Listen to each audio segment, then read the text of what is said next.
things to muddy the works, who extorted a vulnerable country by holding up military aid. So yes, they are going to hear something new. And Chuck, if you'll grant me 1 second here, my head is only now decombusting from the exchange you had with Rand Paul. I've spent 11 years in public service defending the press, and when Senator Rand Paul comes on and says that what Donald Trump did, and the transcript is there, extorting a foreign government for his personal political gain, and that's exactly the same thing as Joe Biden, exactly the same thing as what he said, as Joe Biden saying that this prosecutor should be released, when Joe Biden is acting in consistency with American foreign policy. And back then we had a whole list of things that had to be done, and this was American foreign policy. It was European Union policy. It was IMF policy that this prosecutor needed to go.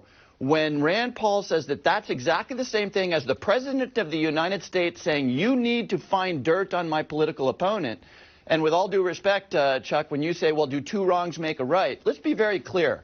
The President of the United States demanding, extorting a vulnerable country to do his political bidding, to go after his opponent, has nothing to do with Joe Biden executing the foreign policy of the United States, or Hillary Clinton, who is a private citizen, doing opposition research on her presidential opponent. Those are radically different things, and what the president did is wrong and impeachable. Let me ask you something. You just said you think the